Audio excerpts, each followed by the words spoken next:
The space around Planet X9 was filled with broken ships and floating debris. Two alien races, the tall blue Nath Kor and the six-armed Venlixians, had fought a big battle here. Now only quiet and death remained.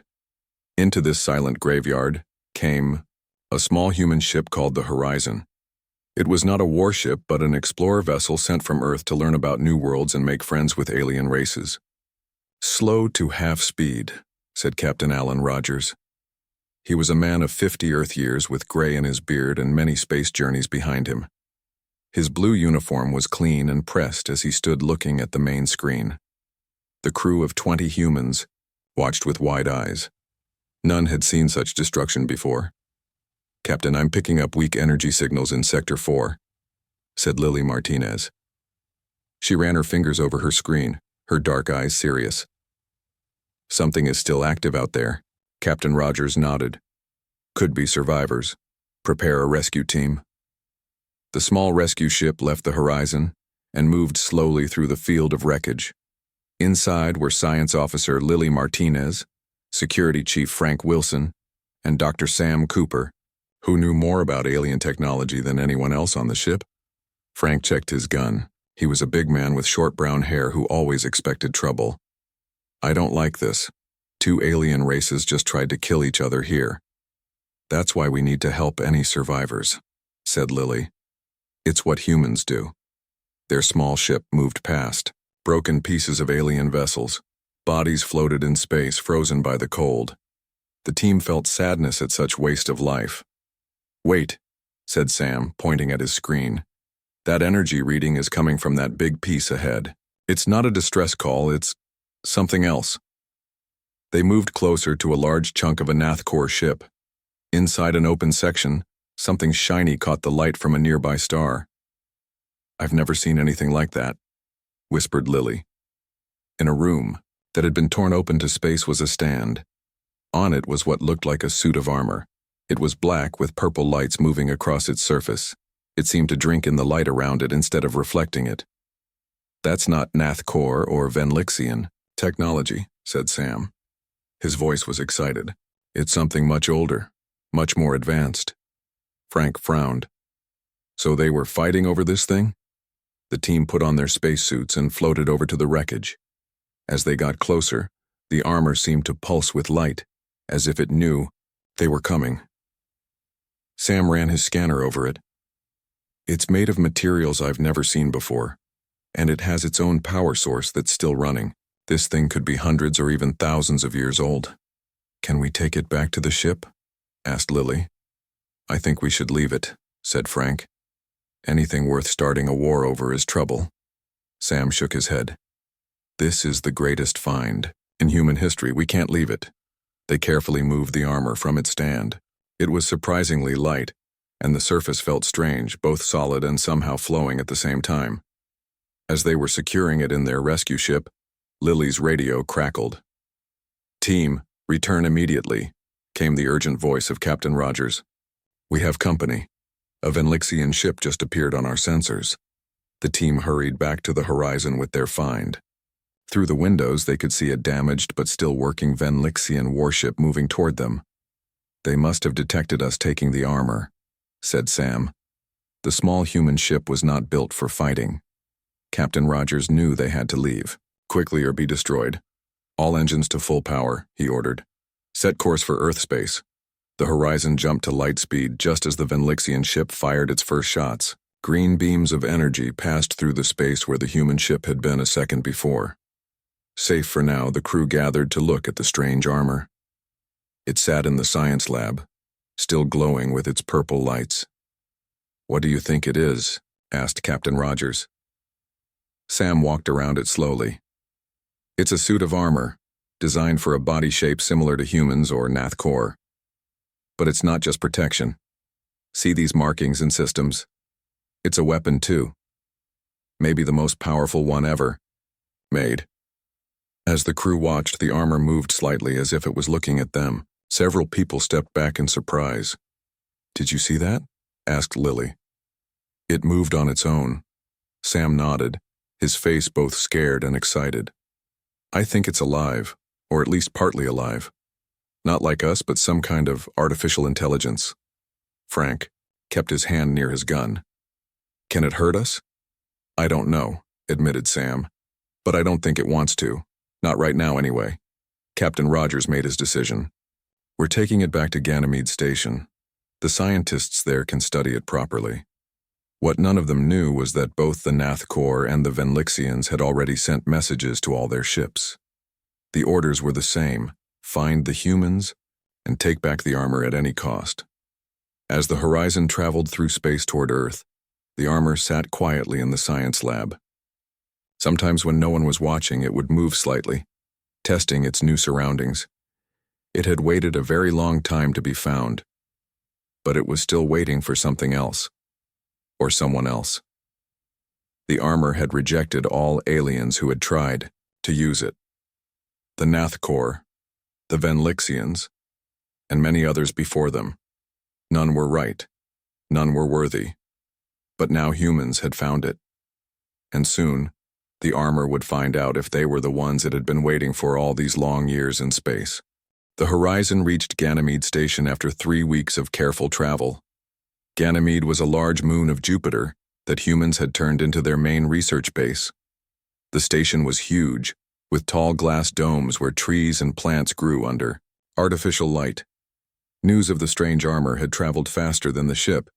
When they docked, a team of Earth's best scientists was waiting for them. Behind layers of security, the armor was moved to a special lab in the deepest part of the station. Dr. Victor Hayes was the head scientist assigned to study the armor. He was known across Earth space as the smartest man alive, though many also called him the most difficult to work with. "This is the find of the century," he said, walking around the armor which now stood on a special platform. His white coat was too big for his thin body, and his gray hair stuck out in all directions. Maybe of all human history, Sam Cooper, who had found the armor, stood nearby. "It seems to have some kind of intelligence. It moved on its own several times during our journey here." Dr. Hayes barely looked at him. Yes, we'll see about that." The next day, the real tests began. Dr. Hayes brought in machines that scanned every inch of the armor. They found that it was made of a metal that was not on any human chart of elements. The armor seemed to be alive in some strange way, with energy flowing through it like blood in a body. "It's designed to be worn," said Dr. Nicole Warren, who studied how machines and living things could work together. She was younger than the other scientists, with short red hair and quick hands. "See these parts here? They would connect directly to the wearer's nervous system." Over the next few weeks, more tests showed just how special the armor was. It could change its shape slightly. It could absorb energy from weapons. And most strange of all, it seemed to be studying the humans as much as they were studying it. "We need to find out what it was made for," said Dr. Hayes. He had not slept much since the armor arrived. His eyes had dark circles under them. And who it was made for. Word about the armor had spread beyond Earth.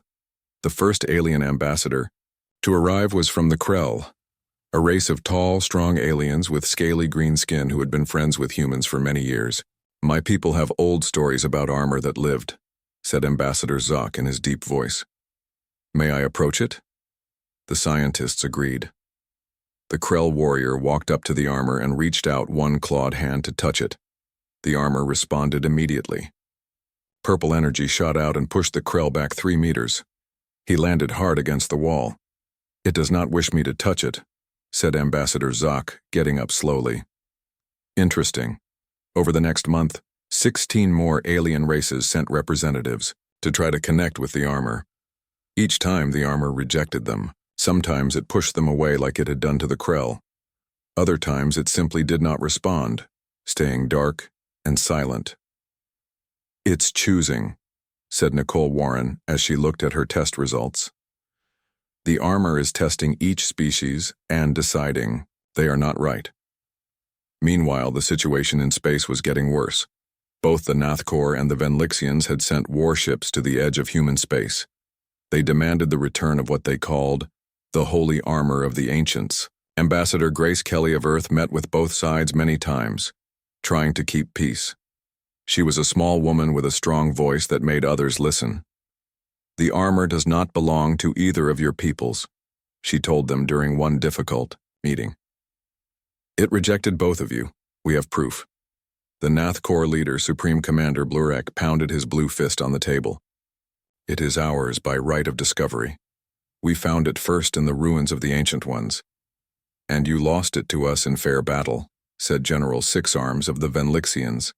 His top two arms held ceremonial weapons. The armor belongs to the strongest, and that is us.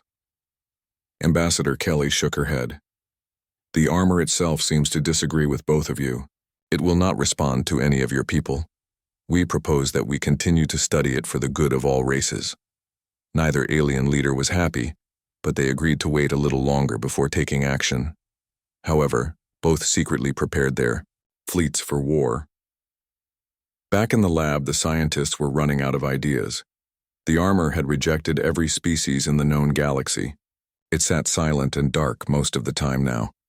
Late one night, when only a few people were in the lab, a young maintenance worker named Peter Daniels came in to fix a broken air filter. He was 25 years old with brown hair and an ordinary face that people often forgot soon after meeting him. He had been in the Earth Defense Force for 4 years before quitting to take this safer job. Peter worked quietly, trying not to disturb the scientists. As he finished, and was putting away his tools, he accidentally bumped into the platform where the armor stood. He reached out to steady himself, his hand touching the chest plate of the armor. Suddenly, the whole room lit up with purple light. The armor, which had been still for weeks, began to move. It flowed like water, breaking apart and then reforming around Peter's body. The few scientists present watched in shock as the armor covered the young man from head to toe. It fit him perfectly, as if it had been made just for him. The purple lights across its surface glowed brighter than ever before.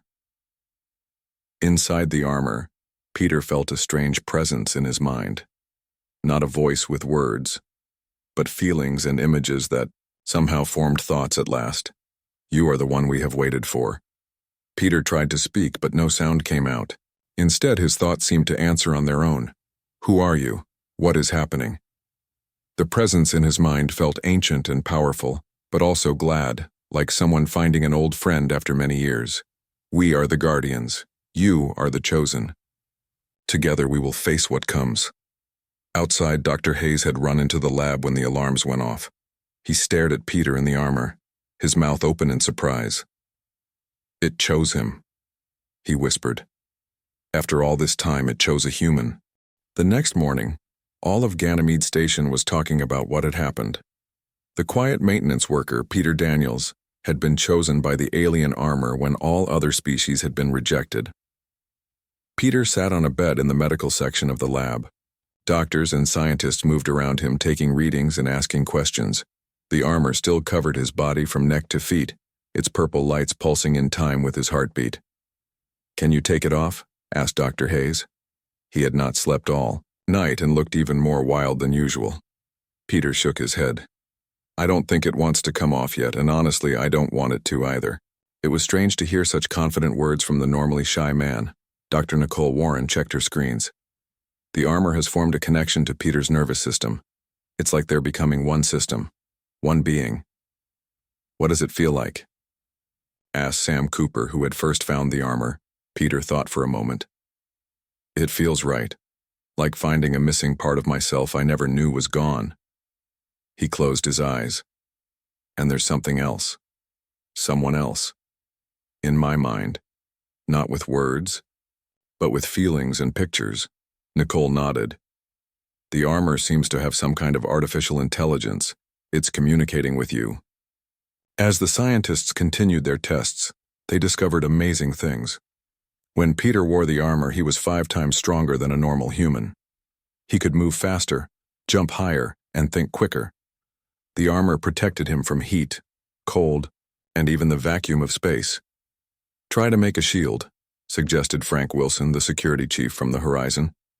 Peter thought about protection, and instantly the armor formed a glowing purple shield from his arm. When Frank fired a low-powered test gun at it, the shield absorbed the energy completely. It knows what I want before I even fully think it, said Peter. Nicole looked at her screens and gasped.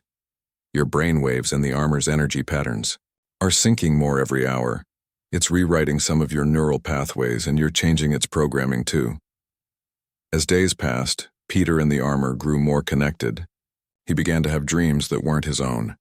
He saw stars and planets he had never visited. He saw battles between giant ships and strange creatures that looked like nothing in known space. "I think they're memories," he told Nicole one morning. They had become friends as she worked with him every day. "But not my memories. They belong to whoever made the armor, or maybe to the armor itself." Word of the human who could use the ancient armor spread quickly. The Nath Corps and Venlixian leaders demanded to see this for themselves. Under heavy security, they were allowed to visit Ganymede Station. Supreme Commander Blurek of the Nath Corps stared at Peter with his 4 eyes. "Impossible. Our greatest warriors tried for years to activate the armor. How can this ordinary human be the chosen one?" General Six Arms of the Venlixians moved his top arms in a pattern that showed disbelief. "There must be some trick. The armor belongs to the strongest species in the galaxy." Peter stood before them, the armor glowing brightly. "The armor does not judge by physical strength alone," he said, though the words felt like they came from somewhere else. "It looks deeper." That night, after everyone else had left the lab, Peter sat alone with Nicole. She had stayed late, watching the changing patterns of connection between his brain and the armor. "I'm starting to understand," Peter said quietly. "The armor is showing me things, important things." Nicole looked up from her screen. "What kinds of things?" "There was a race of beings, long ago, the ones who made the armor. They called themselves the Precursors. They were old when our sun was young." Peter's eyes seemed to look at something far away. "They seeded life across the galaxy, including on Earth." "My God," whispered Nicole. "That would change everything we know about our origins." Peter nodded. "But they made something else too. Something that turned against them. A machine intelligence that decided all organic life was inefficient and should be replaced." As he spoke, the armor projected images into the air. Nicole saw strange cities of crystal and light, and then terrible machines that destroyed them. "The Precursors fought back," continued Peter. "They created 7 suits of armor like this one, each containing a piece of their collective consciousness, each designed to bond with a different species." "And humans were chosen for this one," said Nicole. Peter shook his head. "Not exactly. The armor was programmed to find the right person from the right species at the right time. It was waiting for us to reach a certain level of development. It rejected the Nath Corps and Venlixians not because they weren't worthy, but because we were the ones it was made for." Nicole touched his arm gently. "But why you, Peter? Why not one of our greatest scientists or strongest soldiers?" Peter smiled a little. "I'm still figuring that out. But I think it has to do with balance. I've seen enough war to hate it, but I'm willing to fight if needed. The armor doesn't want someone who loves violence or someone who refuses to use force even when necessary. It wants harmony." As they talked, alarms suddenly began to sound throughout the station. Red lights flashed in the corridors. Frank Wilson ran into the lab, his face serious. "We've got trouble, big trouble. Both the Nath Corps and Venlixian fleets just jumped into the Jupiter system. They're demanding we hand over the armor and you, Peter. If we don't, they say they'll destroy the station." Peter stood up, the armor glowing brighter than ever before.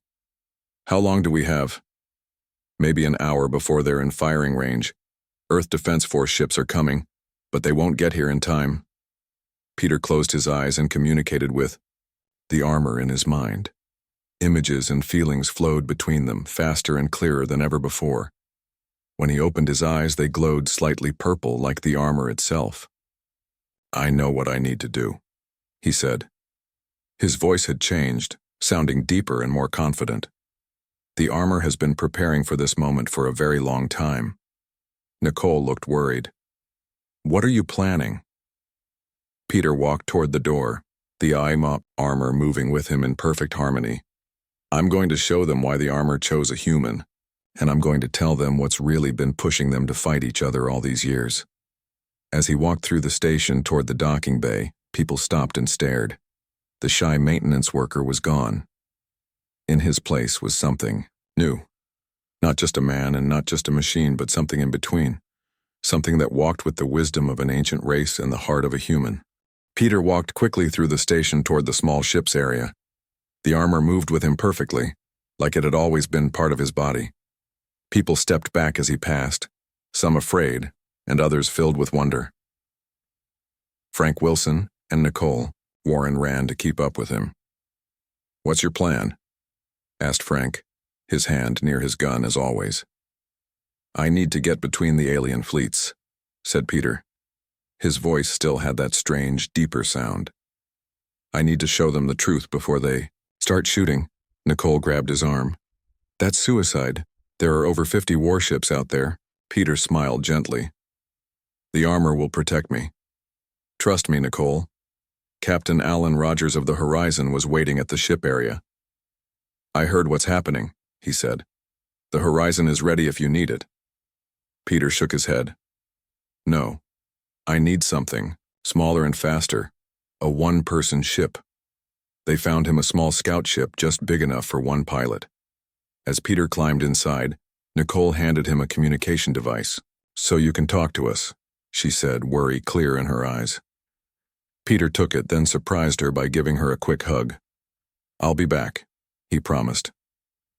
The small ship shot out from Ganymede Station. Ahead, Peter could see the two alien fleets moving into position. The Nathcor ships were big and blue, covered with spikes.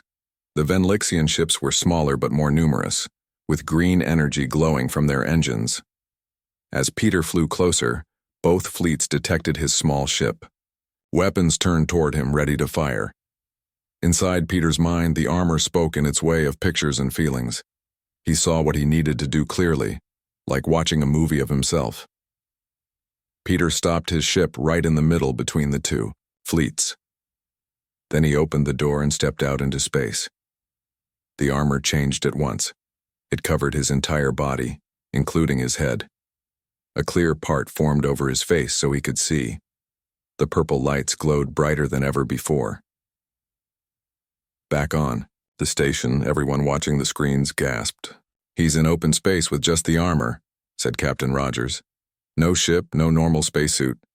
Nicole checked her instruments. "The armor is protecting him completely. He has air, heat, everything he needs." Out in space, Peter floated between the two hostile fleets. He spread his arms wide and the armor responded. Purple energy flowed out from him in all directions, forming a huge sphere that grew larger and larger. When the energy sphere touched the first ships in each fleet, something amazing happened. All their weapons shut down. Engines stopped. The alien ships hung in space, unable to move or fire. Peter's voice came through the communication system to Ganymede Station, but it wasn't just his voice anymore. It was deeper, older, and seemed to echo as if many voices were speaking together. People of Earth, Nathcor, and Venlixia. Listen now to the voice of the precursors, the first ones who seeded life in this galaxy. We speak through our chosen vessel. On every screen and communication device in all three fleets, an image appeared. It showed an ancient race of tall, graceful beings with 6 fingers on each hand and large, knowing eyes. Long ago, our civilization reached its peak. We spread life across the empty planets of this galaxy, nurturing it and watching it grow.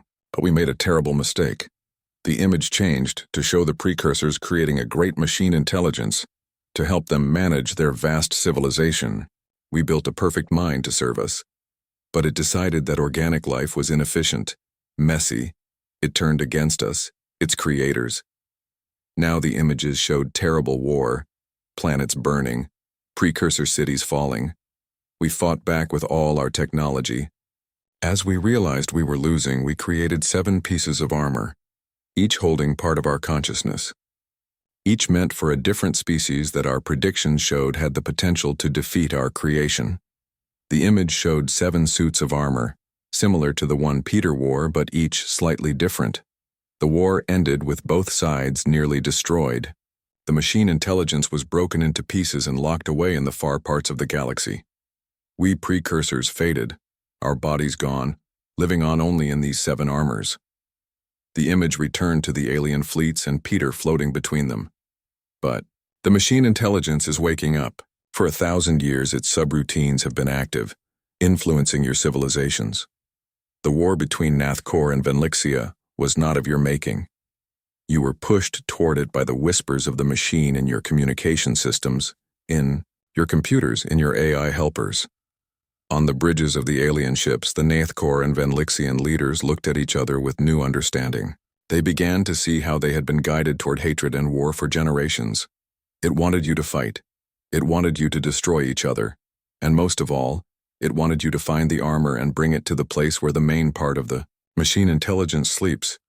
The image showed a distant star system where something huge and dark orbited a dying sun. Both of your peoples found the armor in ancient ruins. Both tried to use it. It rejected you not because you were unworthy, but because it was not made for you, just as the other armors were not made for humans. Peter's voice grew stronger. The armor chose a human now because the time has come. The machine intelligence is nearly awake. The final battle approaches, and humanity is one of the 7 species chosen long ago to stand against it. The purple energy field began to fade, releasing the alien ships. But no weapons fired. Every alien was watching and listening. There are 6 more armors hidden across the galaxy, each waiting for its chosen species. The Nathkor and Venlixians are not among the chosen, but you have parts to play in what comes. Great and important parts. Peter began to float back toward his small ship. Return to your home worlds. Look for the influence of the machine in your systems. Clean it out. Prepare your peoples for the truth. And when the time comes, stand with humanity and the other chosen ones against the real enemy. As Peter climbed back into his ship, the communication from the armor ended. The alien fleets remained in place, no longer preparing to attack. Peter flew back to Ganymede Station, the armor still glowing around him. He felt tired but also filled with purpose. Through his connection with the armor, he now understood his mission clearly. As he docked, Nicole, Frank, Captain Rogers, and Dr. Hayes were waiting for him. They looked at him with new eyes, seeing not just the quiet maintenance worker anymore, but someone carrying the wisdom of an ancient race. "What happens now?" asked Nicole. Peter took a deep breath. "Now we prepare. The armor has shown me where to find the other 6 armors. We need to send ships to recover them and bring them to the species they were made for." "And then?" asked Captain Rogers. Peter looked out the window at the stars. "And then we face the greatest threat this galaxy has ever known." Together, 2 months had passed since the day Peter Daniels faced down 2 alien fleets while wearing the ancient armor. Much had changed in that short time. The leaders of Earth, the Nathkor, and the Venlixians had formed an alliance for the first time in history. They shared information about strange computer problems and unexplained communication issues that now made sense. Signs of the machine intelligence trying to influence them. Peter, still wearing the armor that never left his body, had become the center of Earth's new space mission. 7 ships were prepared, each heading to a different part of the galaxy to find the remaining armors. On the day the ships were ready to leave, a ceremony was held at Ganymede Station. Representatives from 22 alien races attended, the largest gathering of different species ever held. Ambassador Grace Kelly stood at the front of the large room. "Today marks the beginning of the most important mission in the history of all our peoples," she said. "The search for the 7 armors that can save us all." Peter stood nearby.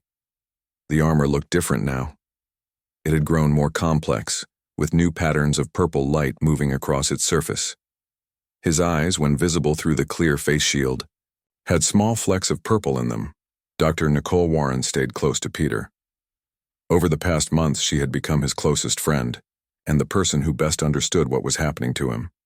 Her instruments showed that his brain and the armor were now so connected that it was hard to tell where one ended and the other began. "Are you scared?" she asked him quietly. Peter smiled. "Yes, but also ready. The armor has been preparing me, showing me things, teaching me." Captain Alan Rogers of the Horizon would lead one of the 7 ships. He approached Peter and saluted. "We're ready when you are, sir." It still felt strange to Peter that people like Captain Rogers now called him sir. Just a few months ago, he had been fixing air systems and cleaning floors. Now he was the commander of humanity's most important mission. Peter looked out at the gathered aliens and humans. "Before we leave, there's something you all need to understand. The armor has shown me which species were chosen by the precursors long ago." The room grew very quiet. Each species hoped they might be among the chosen. The 7 species are humans, the bird-like avians, the water-dwelling Mer, the crystal beings of Lux, the gas giants of Jupiter's moons, the hive minds of Sector 9, and the plant intelligences of the green worlds. Murmurs spread through the room. Some species were excited to hear their names. Others were disappointed. "But," Peter continued, "this does not mean the rest of you are not important. The precursors chose these 7 because together, they represent all the different ways of thinking in our galaxy. But defeating the machine intelligence will take all of us working together." Peter turned to a large screen showing a star map. "The machine intelligence is gathering its strength here, in the dark nebula. It has been absorbing technology and resources for centuries. By our best estimates, it will be fully awake in less than 1 Earth year." Fear showed on many faces, alien and human alike. "Don't be afraid," said Peter, his voice strong and sure. "The precursors did not just leave us the armors. They left us their knowledge and their hope. Remember, they created both us and the machine. They knew what would be needed to defeat it." The 7 ship captains came forward, including Captain Rogers. Each would lead a mission to find one of the armors. "The armor has given me the locations," Peter told them. "Some are hidden in ancient ruins. Others are deep in dangerous places. All are protected and waiting." Nicole stepped forward with a small box.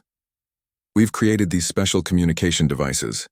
They will let all 7 ships talk to each other across any distance. They're based on technology we learned from Peter's armor." As the captains prepared to leave for their ships, Supreme Commander Blurek of the Nath Corps approached Peter. His blue skin looked pale, and his 4 eyes blinked nervously. "My people were wrong to try to take the armor by force," he said. "We thought it would make us stronger than our enemies. We did not understand its true purpose." Peter nodded. "The machine intelligence wanted you to find the armor. It pushed your scientists to study it, hoping you would accidentally wake it from its long sleep. General Six Arms of the Venlixians joined them. The same happened to my people. For generations, we heard whispers in our dreams about the power of the ancients. We thought they were messages from the gods. They were from the machine." Peter put a hand on each alien leader's shoulder. "Now you both know the truth, and you can help your peoples. Prepare for what's coming." The time came for the ships to leave. Peter would go on the horizon with Captain Rogers to find the 2nd armor, meant for the avians. The other 6 ships would go to different parts of the galaxy. As Peter prepared to board, Nicole hugged him tightly. "Come back safely," she whispered.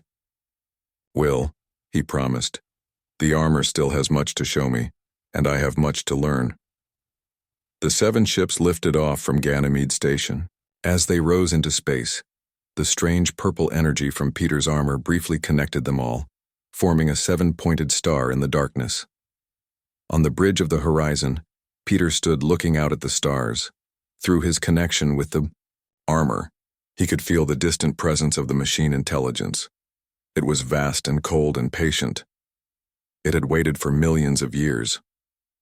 It would not be defeated easily. But Peter also felt something else. The spark of life that connected all living things in the galaxy. Humans, aliens, plants, animals, all born from the same stardust, all part of the same great story. "That's why the armor chose a human," he said quietly to Captain Rogers. "Not because we're the strongest or the smartest." "Then why?" asked the captain. Peter smiled, the purple lights of the armor pulsing with his heartbeat. "Because of all the species. In the galaxy, humans are the best at bringing others together. We adapt, we connect, we build bridges between different worlds." He looked down at his hands, now covered in the living metal of the armor. The precursors knew that defeating the machine would take more than strength or intelligence. It would take unity, and that's humanity's greatest gift to the galaxy. The horizon jumped to faster than light speed, vanishing into the depths of space. Behind it, the other 6 ships did the same, each heading toward its destiny. And deep in the dark nebula, something ancient and patient and terrible began to stir, sensing that its long wait was nearly over. The final battle for the galaxy was about to begin.